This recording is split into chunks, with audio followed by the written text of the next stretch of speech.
우리는 지금 몇 주 동안 계속해서 베드로 목사님의 권면이라는 주제를 가지고 계속 은혜를 받고 있습니다. 베드로 목사님은 예수님을 가장 가깝게 모셨던 하나님의 종 가운데 아주 귀한 종이었습니다. 그리고 역시 예수님을 가장 가깝게 모셨던 분이기 때문에 예수님이 그 설교하는 모습을 많이 보아왔기 때문에 설교를 굉장히 잘했습니다. 얼마나 베드로 목사님이 설교를 잘했냐 하면 사도행전 2장에 보게 되면 베드로 목사님이 설교할 때마다 수천 명이 한 명씩 회개영이 터지고 또 방언이 임하고 그 다음에 제자의 수가 3,000명씩 더하더라 그랬습니다. 근데 여러분 놀라운 일이 있잖아요. 예수님은 병든 자를 많이 고치셔서 사람을 모으시고 설교를 통해서 모았지만 베드로 목사님은 뭐 예수님처럼 큰 표적을 많이 행한 분이 아닙니다. 그런데도 물론 소수의 사람을 고치신 적은 많이 있지만 얼마나 설교를 잘했으면 3,000명씩 죽기로 돌아왔을까요? 그러니까 순간적으로 은혜를 받는 것이 아니라 그 베드로 목사님이 전하는 예수님에 관한 복음을 듣고 전부 다 회개하고 세상의 우상을 버리고 다른 종교를 버리고 하나님께로 돌아왔다는 것에 대해서 너무 놀랄 만한 사실입니다. 그러면 여러분 정말 성경에 한번 그런 사건이 있었는가 한번 볼까요? 자, 사도행전 2장 41절 보세요. 우선 37절 한번 잠깐 볼까요? 그들이 이 말을 듣고 마음에 찔려 베드로와 다른 사도들에게 물어 이르되 형제여 우리가 어찌할꼬 하거늘. 그러니까 베드로 목사님이 설교할 때마다 가슴을 치면서 우리가 어떻게 할까라는 그런 고민과 함께 회개와 함께 결국은 뭡니까? 41절입니다. 그 말을 받은 사람들은 세례를 받음에 이날에 신도의 수가 3,000이나 더하더라. 성도 여러분, 저 보십시오. 정말 놀라운 사건이죠. 세례를 받았다는 말은 예수 그리스도를 자기의 구세주로 모셨다는 말입니다. 예수를 믿었다는 거예요. 믿으니까 믿음표로 세례를 받은 거예요. 그러니 얼마나 설교를 잘하셨으면 베드로 목사님의 설교 한 편에 3,000명이 며칠 만에 하나님께 돌아오는 놀라운 역사가 일어났던 것이죠.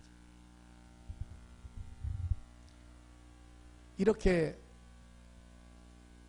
예수님을 가장 가까이 모셨던 베드로 목사님이 다양적으로 설교를 하셔서 우리 믿음 생활을 하고 있는 저하고 여러분에게 얼마나 큰 유익과 신선한 충격과 도전을 주는지 모른다는 것입니다.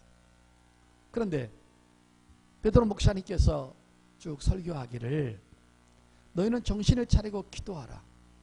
다시 말해서 기도할 시간이 없는 사람은 정신 나간 사람이라는 거죠. 반드시 기도할 시간을 만들어내라는 것입니다.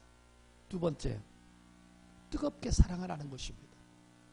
형제가 형제끼리 연합하고 형제의 허물을 들추지 말고 늘 격려하고 좋은 말만 해서 어떤 사람에게도 그 영혼의 마음에 다른 사람을 비판하고 다른 사람을 흉봐서 상처를 주지 말라는 것입니다. 왜냐하면 지금 그 다른 사람의 흉을 받고 있는 사람이 지금은 어린애지만 나중에 그 사람이 신앙이 자라서 철이 들고 나면은 흉을 받던 사람한테 그 사람이 그때는 그 말을 옹호를 했는데 지금 돌아서니까 그 사람이 하나님의 사람이 아니었구나라는 것을 그 사람이 정신을 차리고 나면 창피해진다는 것입니다. 한 형제니까 서로 흉보는 것을 삼가하고 뜨겁게 사랑하라는 것이죠. 세 번째는 서로 봉사하라. 하나님을 향해서 이웃을 향해서 늘 열심히 봉사하라는 것입니다. 왜냐하면 하나님을 향해서 봉사했던 것은 절대 헛된 것이 아니기 때문에 도로 찾는 것이기 때문에 죽도록 헌신을 하고 봉사하라는 것입니다. 오늘은 또 갑자기 그런 설교를 하시다가 본문을 바꾸어서 불같은 고난을 통과하라는 시험에 대해서 고난에 대해서 오늘 베드로 목사님이 가르치고 있으니 얼마나 다양한 방법으로 다양한 설교를 하시는지 모르죠. 우리는 내게 오는 환난과 고난에 대한 올바른 지식을 가져야 됩니다. 그래야만이 그 고난을 승리할 수 있고 고난을 즐길 수 있고 고난을 통과할 수 있습니다. 고난과 관계없는 사람은 여기 아무도 없어요. 사람이 이 땅에 태어났다는 그 자체가 바로 고난의 시작입니다. 제가 일전에 얘기했죠. 7살 먹은 아이가 저한테 그래요. 목사님 인생이 너무 괴로워요. 그래요. 7살 먹은 게 뭐가 안다고 인생이 너무 괴롭다 하겠어요. 유치원 가는 게 괴롭다는 거예요. 갔다 와서 또 복습하고 예습하는 게 너무 괴롭다는 거. 막 뛰어놀았으면 좋겠는데 인생이 너무너무 괴롭다는 거.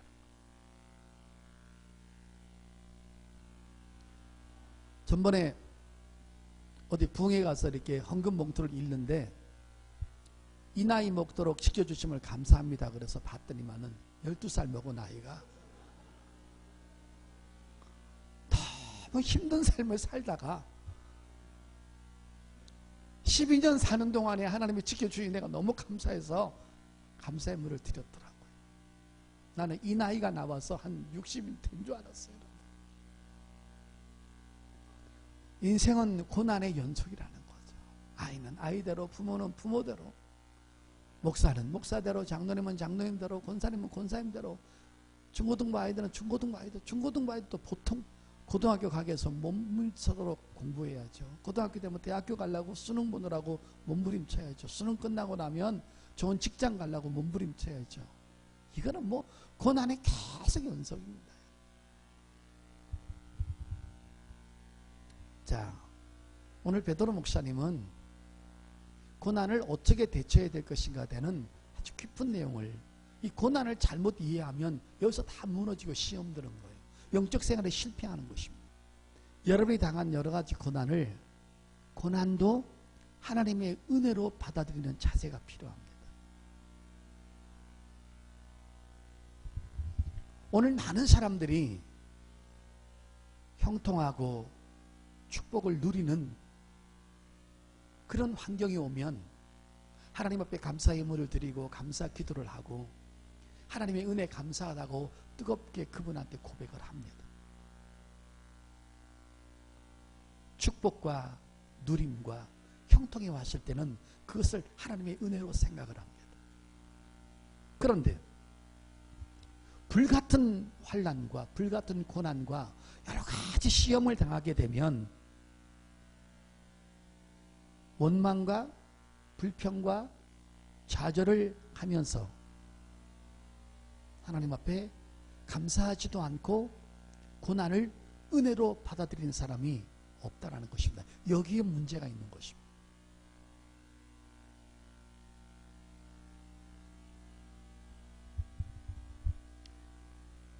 우리에게 다가오는 여러 가지 환난과 고난을 하나님의 은혜로, 그것도 하나님의 선물로 받아들일 수만 있다면 여러분의 영적 수준은 굉장히 깊은 데 가 있는 것입니다.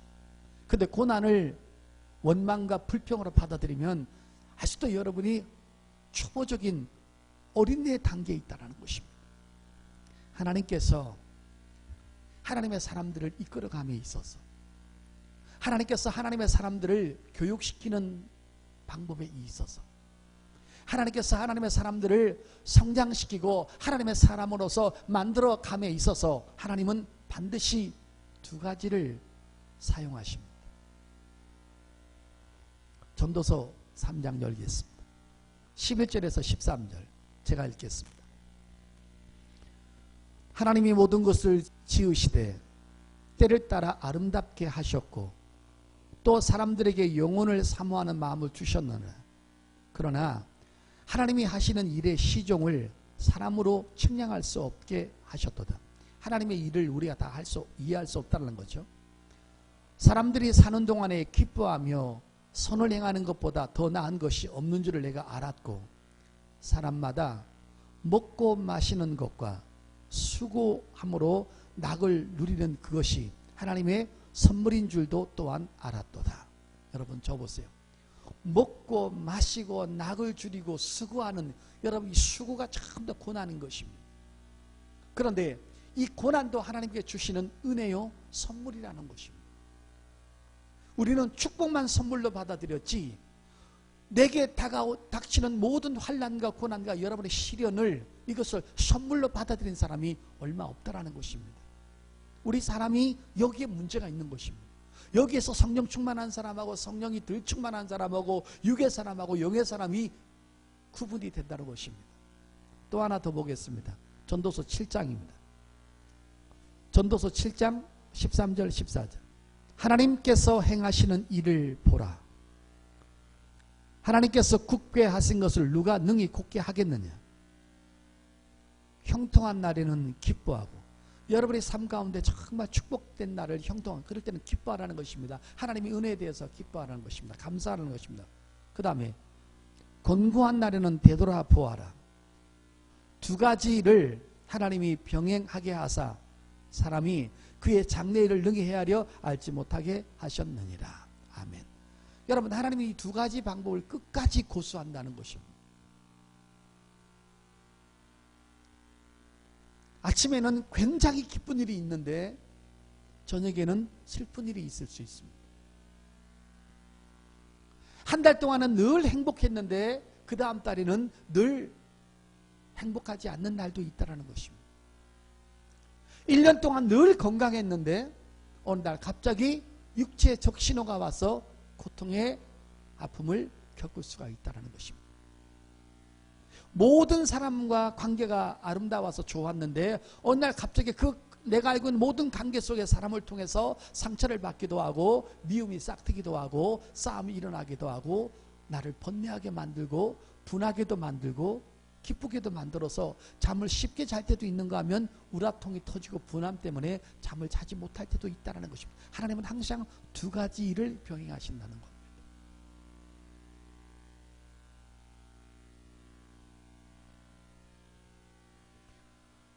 좋은 것은 하나님의 선물이고 잠시의 고난과 환난과 시련과 아픔은 선물이 아니라고 생각하는 사람들은 오늘 이 말씀을 들으시고 우리 지적 수준을 조금 높일 수 있기를 예수 이름으로 축복합니다.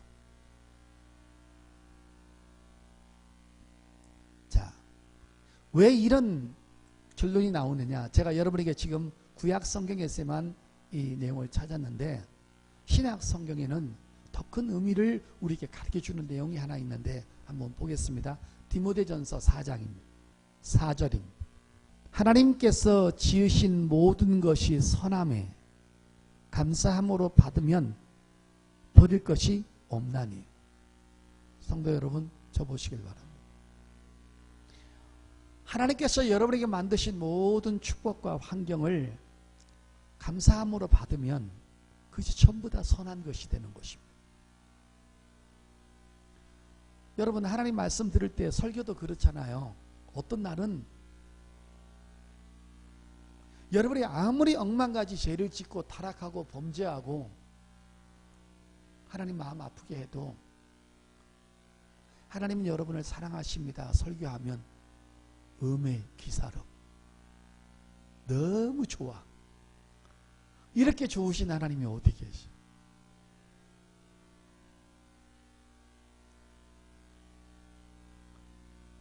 우리 찬송가도 나 같은 죄인까지도 찾아와 주신 주, 억만가지 죄를 지은 우리에게도 주님 찾아오셔서 내가 너를 사랑하고 너를 가슴에 품고 너를 버리지 않고 내와 너와 함께하리라는 말씀을 들으면 어저께까지 지쳤던 여러분이 교회 온 것에 대해서 너무 행복하다. 그렇게 설교를 듣고 돌아갈 때 엉덩이 실룩실룩하고 돌아갑니다. 근데 어느 날 교회를 나왔더니만은 죄짐은 하나님이 때리십니다. 11조 띄어먹으면 망합니다. 주일 안 지키면 되는 것이 없습니다. 하나님 말씀이 때로는 가끔 책망이 나가면 마음이 무거운 거예요. 내가 안 그래도 죄 짓고 왔는데. 그럼 여러분 갈 때는 음에 기죽하고 돌아가는 거예요. 에이, 오늘 교회 잘못 왔어. 여러분, 그런 말씀을 들어도 선하게 받아들이면, 아, 나를 더 이상 타락하지 못하도록, 나의 방종을 더 이상 지속하지 못하도록 그 말씀 나를 또 훈계하시구나. 감사함으로 받으면 여러분은 더 큰 축복의 사람이 된다는 것입니다. 그러니까 관계도 마찬가지고, 가정도 마찬가지고, 말씀도 마찬가지고, 믿음 생활도 다 똑같다는 것입니다. 그래서 여러분, 제가 오늘 성경 말씀을 여러 군데 찾다가 보니까 야고보서 1장 2절에 보게 되면 이렇게 말씀이 나와 있는데, 너희가 여러 가지 환난을 당하면 인내하고 기뻐하라는 말씀이 있습니다. 그러니까 환난과 고난은 여러 가지 다양하게 주신다는 것입니다. 하나님이 얼마나 지혜로우신 분이에요. 하나님이 얼마나 여러분 고단수시냐고요. 하나님의 지혜를 이길 수 있어요? 하나님은요, 우리의 아킬레스건을 항상 잡아요.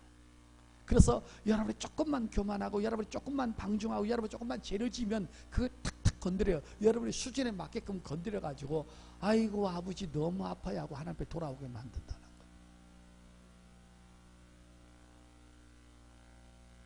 하나님의 실력을 우리가 인정을, 하나님을 당할 수가 없다니까.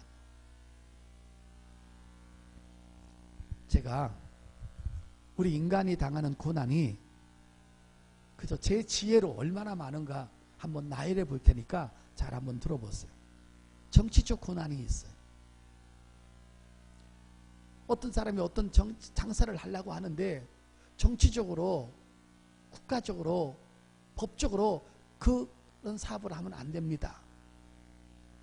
또 여러분, 나라와 나라와 전쟁이 일어나서 모든 것이 마비가 되었을 때 장사 좀 해보겠다고 건물 얻어서 인테리어 다 해놨더니만은 또 여러분 그 문제가 걸려서 뭐 소고기가 파동이 나고 오리가 파동 나서 이런 것들 때문에 여러분 어려움을 당하는 고난이 있습니다.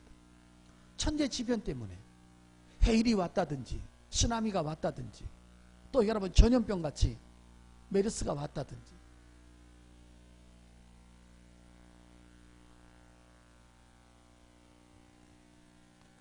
국가의 고난, 천재지변의 고난, 전염병의 고난, 그 다음에 여러분 육적인 고난, 영적인 고난, 교회 생활하면서도 영적인 고난이 얼마든지 있는 거예요. 직분을 감당할 것인가 말아야 될 것인가, 자기 삶이 너무 힘든데 내가 교회 일까지 이렇게 해야 되는가, 이 영적인 어떤 딜레마에 빠질 때가 있어요.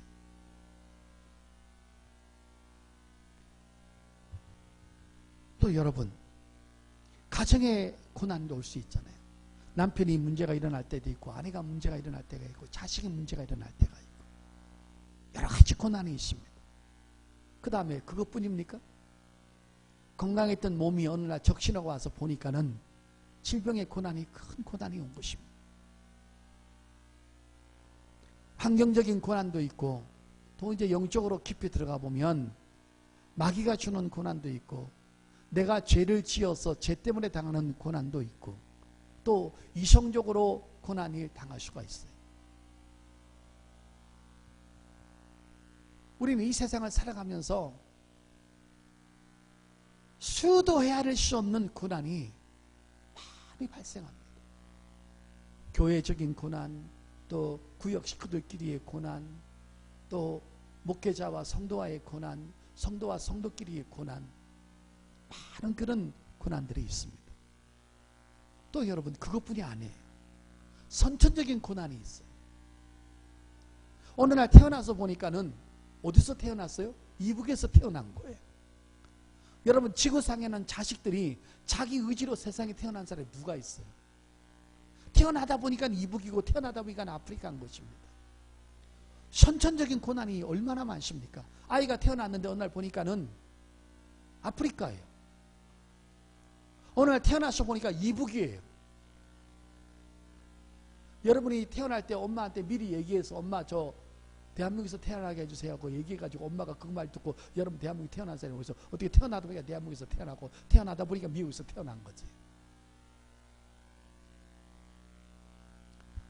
전번에 한번 부흥회를 갔는데 어떤 집사님이 자식 때문에 즐거움과 행복도 있지만 자식을 학비를 대야 되고 외국 가서 공부를 하는데 1년에 돈을 6천만 원씩 보내야 되는데 기숙사비랑 뭐랑 미쳐버리겠다는 거예요. 그래서 내가 그분한테 그랬어요. 그거 자식한테 그렇게 얘기하면 안 됩니다. 그 자식이 세상에 태어나고 싶어서 태어난 것이 아니라 집사님이 만드는 겁니다. 아니 그 자식이 세상에 태어나고 싶어서 태어났습니까? 첫째는 하나님의 은혜로 태어난 것이고 그 다음에 하나님의 은혜로 태어나는데 그 제품을 만드는데 두 사람이 합작을 한 겁니다. 그러니까 부모는 자식을 가르쳐야 될 의무가 있는 겁니다. 자식이 알아주든 못 알아주든 가르쳐줄 의무가 있습니다. 이 세상에 태어난 건 자식 죄가 아닙니다. 제가 그렇게 얘기했더니만은 그 말에 수긍하더라고.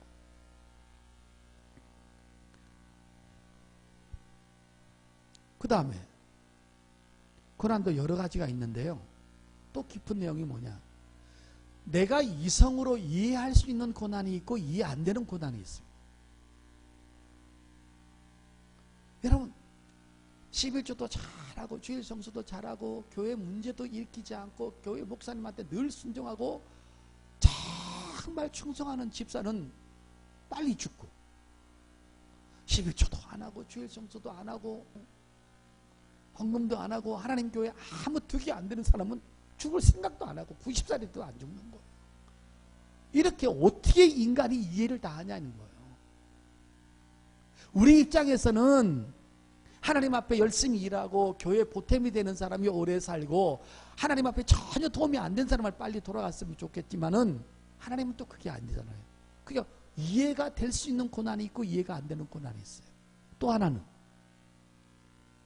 고난을 당하는데 그 고난을 풀어보겠다고 주님 앞에 기도하고 금식하고 몸부림을 치는데 그 고난이 해결되는 고난이 있고 죽을 때까지 해결 안 되는 고난이 있다라는 거예요. 여러분 욥이요, 이 세상에 태어난 사람들 가운데 욥처럼 한꺼번에 많은 고난을 당한 사람은 없어요. 자식이 10명이 다 죽었죠. 자기 몸에는 악창이 났죠. 부인은 도망갔죠. 재산은 다 잃어버렸죠. 남은 거는 성한 몸뚱아리도 남지 않고 모든 것을 다 뺏겼는데 욥에게 남은 것은 딱 하나, 믿음만 남아 있었어요. 그런 가운데서도 하나님을 잊어버리지 않고 하나님을 놓치지 않는 그 믿음만 남아 있었고 육의 고난은 다 뺏겨버렸어요. 근데 욥은 결국은 어떻게 됐느냐? 욥기서 42장에 마지막에 갑절의 축복을 받았어요. 그러니까 해결된 고난이에요. 고난은 길었지만 분명히 해결됐어요. 그런데 해결 안 되는 고난이 있어요. 자, 누가복음 16장. 이건 정말 이해가 안 되는 거예요. 이게 불신자가 이게 해결이 안 됐으면 이해를 하는데 하나님을 너무 잘 섬겼던 사람들, 특별히 평신도라도 주의 종이라도 해결 안 되는 문제가 있다는 거예요. 자, 이건 평신도 얘기입니다. 누가복음 16장 19절부터 22절까지. 한 부자가 있어 자색 옷과 고운 베옷을 입고 날마다 호화롭게 즐기더라. 그런데 나사로라 이름하는 한 거지가 헌데투성이로 그의 대문 앞에서 버려진 채 그 부자의 상에서 떨어지는 것으로 배불리려 하며 심지어 개들이 와서 그 헌데를 핥더라. 이에 그 거지가 죽어 천사들에게 받들려 아브라함은 품에 들어가고 부자도 죽어 장사되매. 여러분 쳐보세요. 이 나사로라는 이름이 무슨 뜻이냐면요, 하나님의 위로를 받는 자라는 뜻이에요. 그러니까 이 사람은 자기를 죄에서 구원하실 메시아를 기다려오면서 아주 경건하게 믿음을 갖고 살았는데 이 사람은 가난했어요. 그런데 부자가 있었는데 이 사람은 유대인이었는데 복음을 받아들이지 않고 유대교에 빠져가지고 율법을 지켜서 구원을 받아 살겠다고 유대교에서 잘못된 구원을 갈고 살아가는 거예요. 자기는 아브라함의 후손이기 때문에 죄가 없다고 생각했고 자기는 죽어서 지옥 안 간다고 생각해서 그 사람 집 앞에서 떨어지는 밥을 먹고 살았어요. 근데 나사로 죽었는데 잘 보세요. 죽었는데 그때까지 이 나사로는 내 병을 고쳐달라고 기도했어요. 그러니까 이 사람은 죽을 때까지 질병에 대한 고통이 있었다는 거예요. 근데 이 고통을 해결받지 못하고 죽었어요. 그러니까 해결되는 고통이 있고 해결 안 되는 고통이 있다는 거예요. 그러면 이 사람은 평신도예요. 그러면 하나님이 만든 사람 가운데 베드로를 능가하는 최고의 주의 중에 바로 사도 바울이었어요. 사도 바울은 단 한 번도 하나님 앞에 범죄한 일도 없고 스캔들을 일으킨 적도 없고 신앙생활을 열심히 안 한 적도 없고 시험 든 적도 없고 자기 몸에서 병 고치는 능력과 그 입에서 나가는 말씀으로 수많은 영혼을 고친 사람, 복음을 전한 사람이 사도 바울이었는데, 그러면 사도 바울이 당한 해결받지 못한 고난을 한번 보자는 거예요. 고린도후서 12장 7절 8절입니다. 여러 계시를 받은 것이 지극히 크므로 너무 자만하지 않게 하려고 내 육체의 가시 곧 사단의 사자를 주셨으니 이는 나를 쳐서 너무 자만하지 않게 하려 하심이라. 하나님께서 사단을 통해 가지고 그에게 고난을 주었어요. 육체의 가시를 주었어요. 너무나 큰 가시를 주었어요. 자, 그 다음에 8절. 이것이 내게서 떠나가기 위하여 내가 3번 주께 간구하였더니 그랬어요. 여러분 저 보세요. 바울이 가졌던 이 가시는 학자들이 여러 가지로 표현합니다. 하나는 간질로 해석하기도 하고, 갈라디아 교인들이 사도 바울한테 헌신하니까 사도 바울이 뭐라고 그러냐면, 너희가 나를 얼마나 사랑했으면 네 눈을 빼서라도 나한테 줄 만큼 나를 사랑을 했고 내가 너희 사랑을 받았다. 이걸 보면은 사도 바울이 눈이 안 좋았다는 것도 알 수 있어요. 간질도 있었다고 말하는 사람도 있고 안질도 있었던 사람도 있고, 그 다음에 여러분 날마다 유대인들한테 얻어 터져가지고 몸이 불구가 돼서 다리를 절었다는 사람도 있어요. 유대인의 40대 감한 것을 5번이나 맞았습니다. 몸이 성했겠어요, 여러분? 그 다음에 날마다 감옥소에 있었으니까 그 눅축한 데 있었으니까는 몸이 성할 수가 없다라는 거죠. 다리를 절 수도 있고 눈이 안 보일 수도 있고 간질이 있을 수도 있고 몸이 떨을 수도 있고 그런 가시가 있었는데, 하나님 앞에 하나님 이 가시를 좀 얻게 해달라고 3번 계속 간구했다는 말은 하루에 3번 얘기했다는 것이 아니라 사도 바울이 죽는 그날까지 이 가시를 얻게 해달라고 기도를 했는데 하나님은 그 가시를 없애주지 않았어요. 날마다 그 몸을 가지고 복음을 전하도록 했어요. 그러니 여러분, 이해되는 고난, 이해 안 되는 고난, 해결받는 고난, 해결 안 받는 고난, 많은 불같은 환난과 고난과 불시험이 내게 있는데 오늘 베드로 목사님이 지금 그걸 우리한테 가르쳐 주고 있는 거예요. 도무지 이해가 안 된다는 거예요. 성도 여러분, 여러분에게도, 여러분 가정에도, 여러분 자식에게도, 주의 종에게도, 여러분 너무나 잘 아시는 아주 오래전에 오늘의 교회를 담당하시는 하영조 목사님도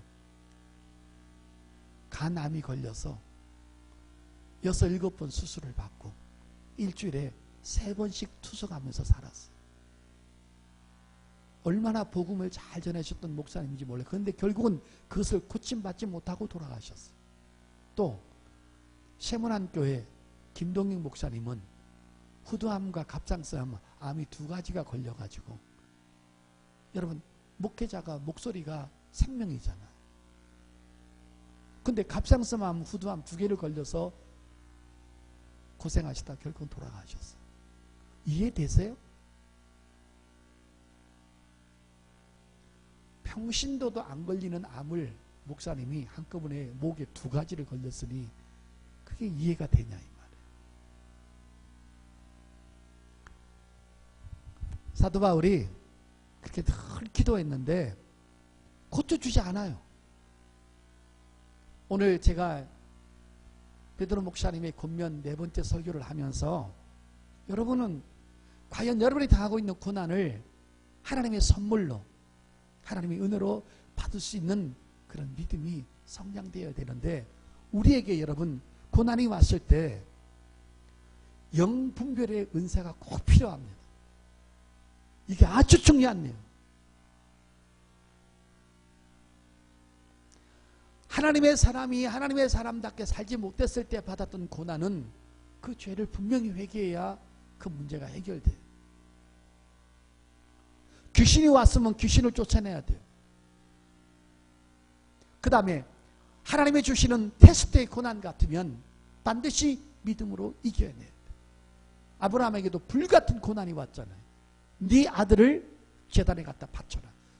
아비가 어떻게 자식을 죽이냐고요. 자기 손으로. 근데 그걸 여러분 순종하잖아요. 근데 결국은 아들도 살고 자기도 믿음의 조상으로 등극하게 되잖아요. 자, 내가 오늘 서두에 하나님께서 선하신 분이라 내게 주었을 때 모든 것이 선하니까 감사함으로 은혜로 받고 선물로 받으면 그것이 축복이라고 그랬는데, 오늘 사도 바울이 자기 몸의 고통이 너무 심해서 하나님 내 질병을 좀 고쳐달라고 이런 몸 상태를 가지고 복음 전하는 것은 하나님 앞에도 영광을 가리고 내가 너무너무 힘드니까 고쳐달라고 얘기를 했는데, 하나님 앞에 그 기도에 대한 응답이 왔습니다. 고쳐달라고 했을 때 응답이 왔을 때 얼마나 바울이 기뻤겠어요. 그런데 하나님의 응답은 몸을 고쳐주는 것이 아니라 이상한 응답이었어요. 자, 고린도후서 12장 우리 7절 8절 읽었죠? 자, 고난을 고쳐달라고 가시를 제거해달라고 기도했는데 하나님의 응답이 왔습니다. 9절입니다. 이제 하나님께서 바울에게 얘기합니다. 나에게 이르시기를 내 은혜가 내게 족하도다. 이는 내 능력이 약한 데서 온전하여 짐이라 하신지라. 그러므로 도리어 크게 기뻐함으로 나 여러 약한 것들에 대하여 자랑하느니 이는 그리스도의 능력이 내게 머물게 하려 함이라. 자, 9절에 하나님의 응답이 뭐라고 왔습니까? 네가 당하는 고난은 은혜라는 거예요. 내 선물이라는 거예요. 너는 이것이 없으면 좋겠지만 너는 그것이 있음으로 말미암아 너는 더 귀하게 쓰임받고 너는 더 하나님의 능력이 나타나고 너는 약함에 대해서 너의 무능함을 깨닫기 때문에 나를 의지하기 때문에 너의 그 아픔 때문에 그 가시 때문에 고난 때문에 너는 절대적으로 나를 의지한다는 거예요. 여러분이 이거 한번 생각해 보세요. 편안했을 때 아무 문제가 없을 때 하나님 앞에 기도하는 그 양하고 그 질하고 고난이 왔을 때 하나님 앞에 기도하는 질하고 내용이 다르잖아요. 목숨 걸고 기도하잖아요. 고난이 왔을 때는. 우리 어떻게 기도해요? 하나님 나 좀 살려주세요 그러잖아요. 하나님 내가 죽게 생겼어요. 나 좀 살려주세요 그러잖아요. 근데 아무 문제가 없을 때 기도할 때는 하나님 저 왔습니다. 조금 문제가 생긴 것 같은데 해주신다면 해주시고 말라면 마시고. 그 절실함이 없어졌다는 거예요. 근데 정말 문제가 생기면 절박함과 절실함이 나온다는 것입니다.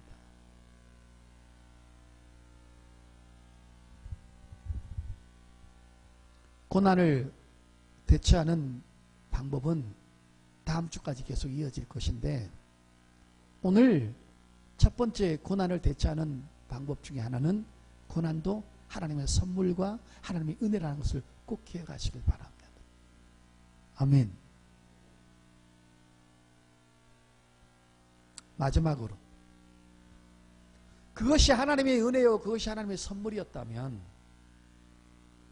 절대로 육적인 고난 때문에 영적인 하나님과의 관계를 놓쳐서는 아니 된다는 것. 육의 고난 때문에 영의 것을 잃어버리면 안 된다는 것입니다. 믿음이 약한 사람은 고난이 오면 더 신앙생활을 안 해요. 근데 믿음이 큰 사람은 고난이 오면 이 고난을 해결해 주실 분은 하나님밖에 없다라고 생각하고 더 하나님 앞에 밀착하는 사람이 있어요. 성도 여러분, 오늘 우리 고난 가운데서 하나님 앞에 더 가까이 가고 믿음으로 승리하고 영적인 것을 더 열심히 할 수 있다면, 그리고 하나님의 은혜로 선물로 받을 수 있다면 고난은 고난으로 이어가지 않고 큰 축복과 하나님의 여러 가지 작품으로 이어가는 줄 믿습니다. 그래서 베드로 목사님은 불같은 고난을 통과하라는 것입니다.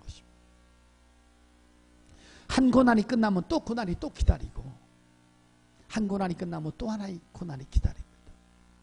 끝으로 우리 예수님께서 이 고난을 이기는 장면을 보십시오. 그 방법을 보십시오. 십자가를 지시기 위해서 불같은 고난인데 겟세마네 동산에서 밤이 맞도록 기도하지 않습니까? 고난 때문에 나의 십자가 못 집니다. 하나님 너무하십니다. 좌절하는 것이 아니라 내가 십자가를 질 수 있도록 은혜를 주십시오. 내가 십자가를 질 수 있도록 능력을 주십시오. 하나님 앞에 응답받을 때까지, 땀방울이 핏방울이 될 때까지 기도하셔서 하나님과 더 밀착하잖아요. 하나님을 더 의지하잖아요.